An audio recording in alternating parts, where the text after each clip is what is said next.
ମୁଁ ତ କହିବି ତାହେଲେ ଲୋକଙ୍କର ପୋଲିସ ପ୍ରତି ଆଦୌ ଭୟ ନାହିଁ। ଏଭଳି ଗୋଟେ ଦେଶରେ ଯିଏ ଯାହା ଚାହିଁବେ ଯାହାକୁ ଦିନ ଭିତରେ କିଏ ଛୁରୀ ମାରିଦେଲାଣି, କିଏ ମୋଟରସାଇକେଲ ଚଢେଇ ଦେଲାଣି, କିଏ ଗୋଡ କାଟିଦେଲାଣି, କିଏ ବାଡେଇକିରି ମାରିଦେଲାଣି। ଘଟଣା ଘଟୁଛି କେମିତି କରାଗଲା ସେଟା ଆଦୌ କରିବା ଉଚିତ ନଥିଲା। କିନ୍ତୁ ତା ଅର୍ଥ ନୁହେଁ ଯେ ସେମାନଙ୍କୁ ଲୋକମାନେ ନିଜେ ପିଟି ପିଟି ମାରିଦେବେ। ଏବଂ ତାହା ମଧ୍ୟ ଯାହା ମୁଁ ଖବରକାଗଜରେ ଦେଖୁଛି ଯେ ତାହା ଘଟିଛି ପୋଲିସର ପ୍ରେଜେନ୍ସରେ।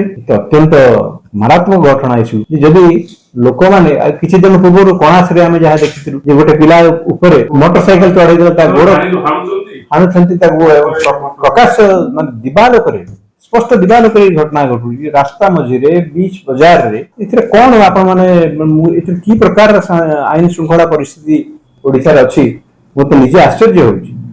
ଏଭଳି ଯୋଉ ବ୍ୟକ୍ତି ମାନଙ୍କର ନିଶ୍ଚିତ ଭାବରେ ସେମାନେ ବିଶୃଙ୍ଖଳ ବ୍ୟକ୍ତି, କିନ୍ତୁ ତାଙ୍କର ଆଇନ ପ୍ରତି ଆଦୌ କୌଣସି ପ୍ରକାର ଭୟ ଥିବା ପରି ମନେ ହଉନାହିଁ। ଯିଏ ଯାହା ଚାହୁଁଛି ତାହା କରିଦେଉଛି। ଇଏ ହଉଛି ମହାପ୍ରଭୁ ଜଗନ୍ନାଥଙ୍କର ଦେଶ, ଶାନ୍ତିପ୍ରିୟ ଦେଶ ବୋଲି ଆମେ ସବୁବେଳେ ଗର୍ବ କରୁ। ଏଭଳି ଗୋଟେ ଦେଶରେ ଯିଏ ଯାହା ଚାହିଁବେ ଯାହାକୁ ଦିନ ଭିତରେ କିଏ ଛୁରୀ ମାରିଦେଲାଣି, କିଏ ମୋଟରସାଇକେଲ ଚଢେଇ ଦେଲାଣି, କିଏ ଗୋଡ କାଟିଦେଲାଣି, କିଏ ବାଡେଇକିରି ମାରିଦେଲାଣି। ଘଟଣା ଘଟୁଛି କେମିତି? ଏଥିରେ ସମସ୍ତେ ମୁଁ କହିବି ଗୋଟେ ଓଡିଆ ଭାବରେ ଲଜ୍ଜିତ ହେବା ଦରକାର। ଏବଂ ଯେଉଁ ପୋଲିସ ଶାସନ ଏଠି ଚାଲିଛି, ମୁଁ ତ କହିବି ତାହେଲେ ଲୋକଙ୍କର ପୋଲିସ ପ୍ରତି ଆଦୌ ଭୟ ନାହିଁ। ଯାହା ଚାହିଁବେ ତାହା କରିଦେବେ। ତାହେଲେ ଏଇ ଆମର ଏଇ ସମାଜରେ ଶାନ୍ତି କେମିତି ରହେ? ଆଇନ ଶୃଙ୍ଖଳା ପରିସ୍ଥିତି ଯଦି ଠିକ ନ ରହେ ତାହେଲେ ସବୁ ଜିନିଷ ବନ୍ଦ ହେଇଯିବ।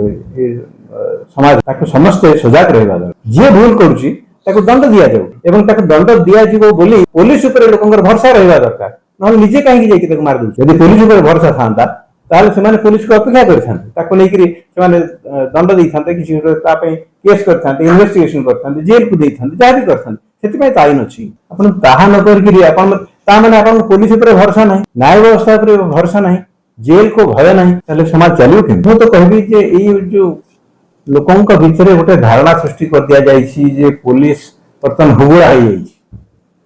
ଏଇ ଧାରଣାକୁ ବଦଳାଇବା ଦରକାର। ଲୋକଙ୍କର ପୋଲିସ ପ୍ରତି, ଆଇନ ଶୃଙ୍ଖଳା ପ୍ରତି ଆଇନ ଭୟ ରହିବା ଦରକାର। ଯେ ଯଦି ଯେକୌଣସି ବ୍ୟକ୍ତି ଯଦି ଆଇନକୁ ତା ହାତକୁ ନେବା ପାଇଁ ଚେଷ୍ଟା କରିବେ ତାହେଲେ ଆଇନ କେବେ ହେଲେ ତାଙ୍କୁ ଛାଡିବ ନାହିଁ ଏବଂ ତାଙ୍କ ବିରୁଦ୍ଧରେ ଦୃଷ୍ଟାନ୍ତମୂଳକ କାର୍ଯ୍ୟାନୁଷ୍ଠାନ ଗ୍ରହଣ କରାଯିବା ଦରକାର। ସେଥିପାଇଁ ପୋଲିସକୁ ଅତ୍ୟନ୍ତ ସବଳ ହେବା ଦରକାର, ସଶକ୍ତ ହେବା ଦରକାର ଏବଂ ସେମାନେ ତାଙ୍କ କାମ ସଠିକ ଭାବରେ ତାଙ୍କୁ ସୁଚାରୁ ଭାବରେ କରିବା ଦରକାର।